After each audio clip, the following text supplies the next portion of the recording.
2 of our African pattern project, we actually now have to take what we've gained from looking at the previous pattern styles and create our own patterns. And we're going to be doing that in our process journal. So remember, you have to have a blank process journal. My recommendation for this is that you do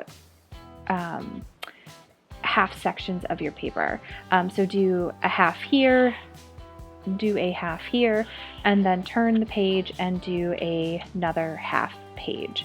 That should give you enough experimentation to really understand what works for you as you are developing your patterns. The other item that you're going to need for this is a pencil, because it is good to have a pencil, an eraser, as well as a ruler. Now we know from looking at the patterns previously in class that some patterns use a ruler more than others, and some have a lot of freehand elements. Most of them are a combination of the two, so you will need to have a ruler with you. You don't have to have a big ruler like this at this point in the game. You can have a smaller one like the one from your planner, but you will need a ruler. So the first thing that you're going to need to do is to divide your space. And the way I kind of like to divide my spaces, I like to think about either doing perhaps even bands of pattern, so maybe 3 or 4 bands for my first one, or I could do something where I have a wider band and a skinnier band. It is entirely up to you. This is experimentation. This is why we do this in our process journal and not on our final piece.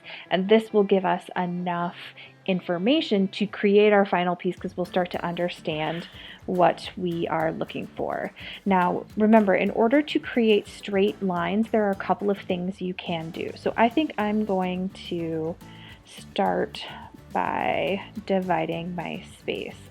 I'm going to make a mark every ½ inch. Now this seems really skinny at this point, but that is fine. I'm going to show you what I'm going to do here.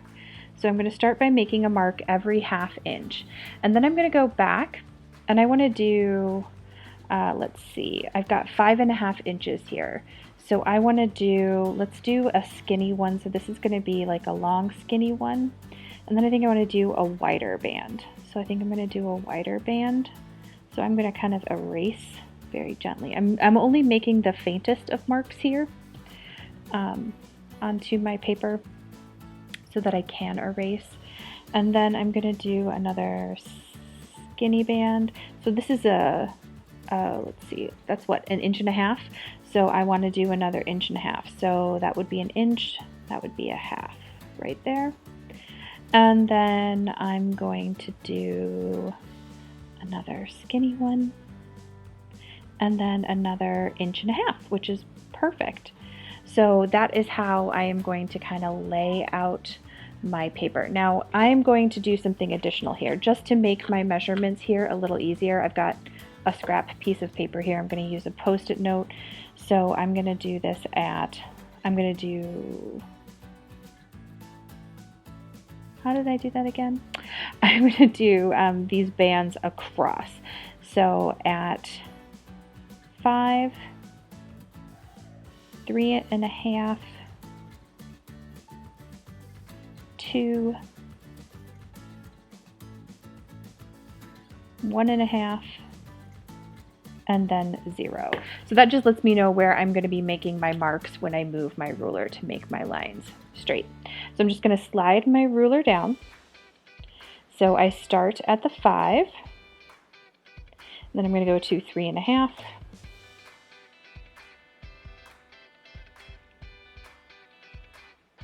I'm going to go to 2, and 1.5, and 0. And I think I may have missed one in there, but we'll see. We're going to see if we can make our lines across. So I want to do a small skinny band here at the top. As you can tell, I didn't, really plan this out beforehand.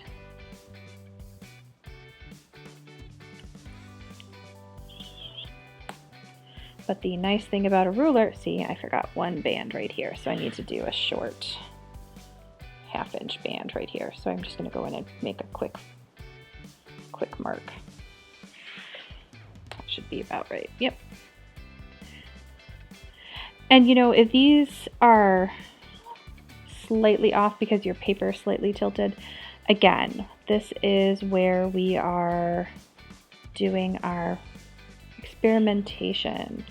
So this is an okay thing to not have be absolutely perfect. Okay, so I've got that done. I'm going to erase any extra marks that I have here so that I've got a lovely little set of patterns here. So I can see where I want to begin to make my marks. Now, one of the things you can do here is divide your space vertically, which is something you may want to do. You may want to leave it in open bands and then have that space broken up. So it's entirely up to you how you decide you want to do it. At this point, you will probably start to freehand some of your elements. You may find that depending on which of the patterns you are inspired by, you may need to come back to the ruler. So just keep that in mind as you are working. I think here in this top band, I am going to do something that has some wave patterns. And again, this is experimentation. So you may find that as you are doing this, and you move on to your second set of pattern down here at the bottom on this page, that something may be more compelling than what you have initially done up here. And that's the lovely thing about experimentation. You can pull from each one of these segments and combine ideas to create your final piece. I think I kind of am digging that. Then I think in this second one, I am going to go ahead and divide my space up. So I'm going to kind of come in and I'm going to just, using my ruler, break that space up. Now remember, the dimensions of your final paper are going to be a little different than what was in your process journal. So keep that in mind as you are working. Some of that may change. So I think I'm going to just kind of divide like this.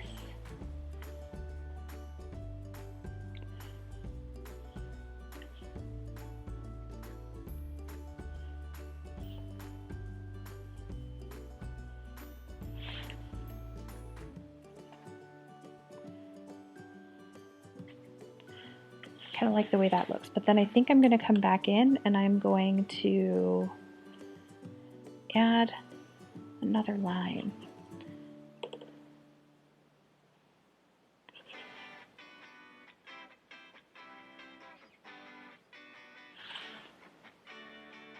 Remember, you know, you can see that I am really moving my process journal around. Oh crap, see, I made a mistake because I was trying to talk and do something at the same time. I'm really moving my process journal around so that, you know, what I'm doing isn't hard on my hands or my wrists. Instead, I'm, you know, using my PJ and my ruler and moving those around rather than like trying to bend my arm in a way that's going to feel unnatural. So I'm just going to come back in and fix that line that I messed up. So, okay, so there's that. And then you may find that you want to do something, again, more hand-drawn on the thinner lines. This is really where you get to have your creative sort of aspect come into play. So, what do I want to do here?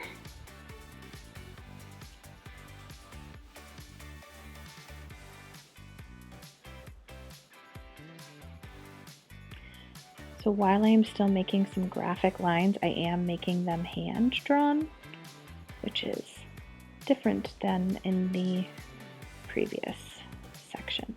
So there's some variation in the width of the line and the straightness of the lines. And that's okay, because that is definitely one aspect of those patterns that we did look at. And again, moving my paper so that it's easier on me and not hard on my hand or wrist. You're going to see we kind of run off the page there. Okay, and I'm going to continue to fill this space up here, but then at that point you guys are really kind of understanding. Don't add any color to this at this point in time. Please save your oil pastels for the final step of this process, so when you transfer it onto your big paper.